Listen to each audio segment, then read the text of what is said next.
People don't understand their natural advantages, Yeah. and they don't use them. That's bad, number one. But worse, number two, if you don't think you're a good ice skater, or if you're convinced you're not a good cellist, you're not going to go out and try it. But people are buying stocks anyway. Yeah. They're not discouraged. They just think it's a gamble. Yeah. We begin with Peter Lynch. Time magazine has called him America's #1 money manager. During the 13 years he headed the Fidelity Magellan Fund, it was a top-ranked general equity mutual fund. His new book, Beating the Street, offers advice on picking stocks and maximizing profits.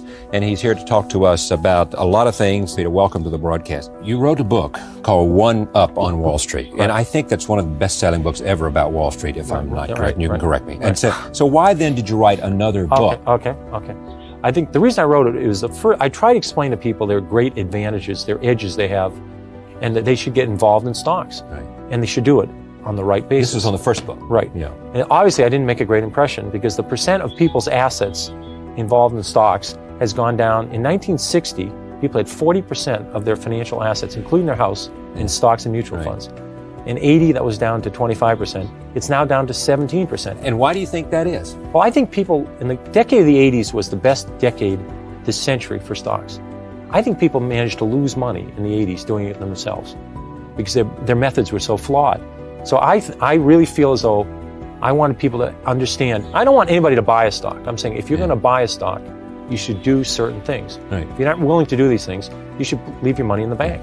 Your philosophy is simple, and I'm remembering this from the previous book. I think we're now talking about the previous book. Correct. Your philosophy was, if you find something that you identify with. I remember there was a story of your wife and her hose. Yeah. Your wife kept saying, legs these in are the panties. Oh, you legs, got it. Yeah, the legs and panties. Your wife said, these are the greatest things I've ever seen. Right. And when your wife said that, you knew that this was a product that was better. Right. You used to stay at La Quinta Motel. Right. And the service was better, whatever was better. Right. The price was good. And too. the price was good too. And you said, this is a place that I can determine. I, Peter Lynch, can tell that this is a good product, right? That's right. And if these people are making a good product, then their earnings are going to go up, therefore the stock's going to go up. Right. And that's the kind of decision-making process you ought to go through. Right.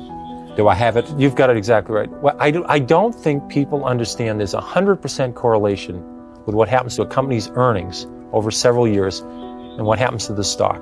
If the company, McDonald's has done very well as a company, right, the stock has done very well. People worry about too much money supply, what's happened to the price of oil, who's the president, who's being nominated for the Supreme Court, it's all the ozone earnings. layer. It has nothing to do. McDonald's earnings go up the next 10 years, the stock will go up. Yeah, but what they will say to you, Peter, is that, as you know, and why am I telling you this, but it's fun to tell you this, they're telling you that these other things influence the amount of earnings of a particular company. Yeah. If we're in a recession, people are not going to spend as much money on going to the movies or whatever they do. Right. And therefore, you got to pay attention to these other things because they impact on earnings. They are very important, but you have no idea of knowing what they're going to do. Alan Greenspan's the head of the Federal Reserve. Right. He cannot predict interest rates. Yes. He'd be the first to tell He can you. influence them, but he can't predict them. He cannot predict what long-term interest rates are going to be 1 year from now, 2 years from now, 3 years. He's even surprised how low they are now. Right.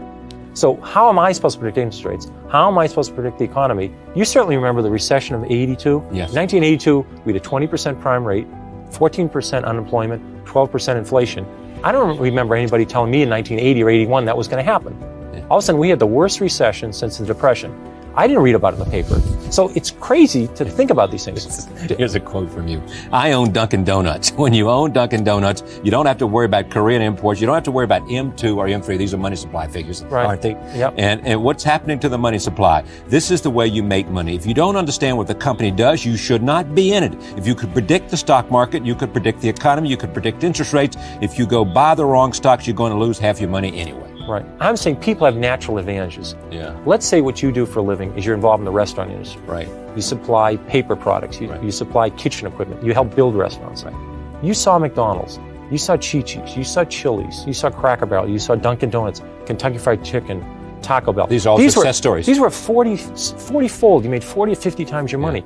You don't need to make that kind of money many times in your life, right? Yeah, no. That's all you had to do was follow the restaurant industry. Yeah. People are in industries. They're in the publishing industry. They're in the chemical industry, the paper. Why don't they just stay with that industry? You only need a few stocks a decade. How many good stocks do you need a lifetime? Instead of people, they're in the restaurant industry.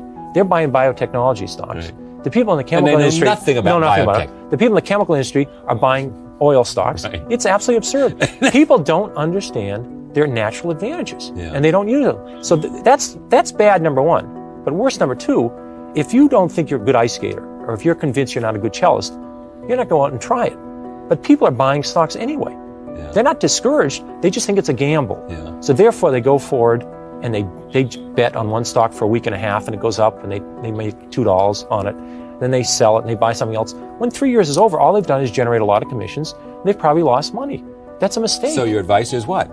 If you don't understand a company, if you can't explain it to a 10-year-old in 2 minutes or less, yes, don't own it. Because when it goes down, let's say the stock goes down 2 points. You won't understand what's going on. What do? Do you buy more? Do you flip a coin? And chances are your broker doesn't either? He or she certainly doesn't know about it. I mean, who knows what all these things are with auto-backed planes and mega flops? Who knows what all these So buy what you know. Buy in your industry, buy what you know, buy local companies. Yeah, so suppose you don't have an industry. I mean, you don't really... You buy local companies, companies in your own industry. 10 years after Walmart went public, 10 years after Walmart. 10 years after it went public, it's a 25-year-old company now. Right. You could have bought the stock and made 50 times your money on it. 50 times. This is if you bought it 10 years after it was public already. Yeah. It already gone up 5-fold. So you could have made 250-fold. But I'm saying, let's say you were in a town, they came into it and they said, boy, these prices are great. They're doing terrific. I like the bargains. You checked it out. You spent a little bit of work on it. Yeah. I mean, people are very careful. When they buy a dishwasher, they do some research. They'll put $10,000 in some stock they hear on a bus. So if you did a little bit of research, you'd say, Walmart's only 10% of the country. They're not even saturated there. Why can't they go to the rest of the country? So is this is more of the same? Is it what it is? It's more of the same. Plus, I show examples. It's a touch more detailed. It actually shows me in action. Right. I picked 21 stocks early in 1992. Right. Some work, some don't. I follow those companies. Some of the companies, the fundamentals deteriorate. Some they improve. I watch those companies go through the year. I also explain the retail industry. I try and make it very simple. And I talk about a wonderful example. Is a 7th grade class. Yeah. The teacher of that read my book, and my first book that you were talking about. You and I did a show on that in Washington. You remember that show? This is a long time ago.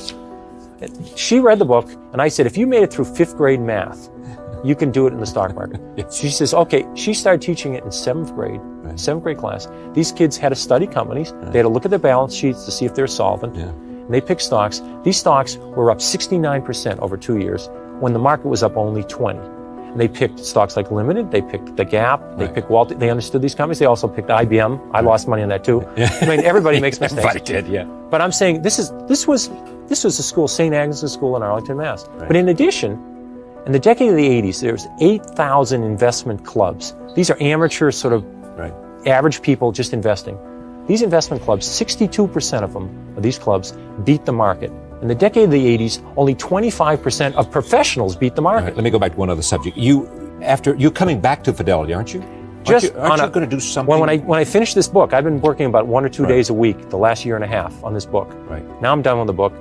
Museum of Fine Arts. I'm involved in Mass General Hospital, Boston College, but United Way. But all the extra things I added to were real hands-on, actually being involved in charitable activities. Found this video insightful? Hit subscribe, turn the bell on, smash that thumbs up, and dive into the links in the description below. Join our vibrant community to ensure you never miss a video. Your generous support fuels our passion. Thank you for watching. We love you.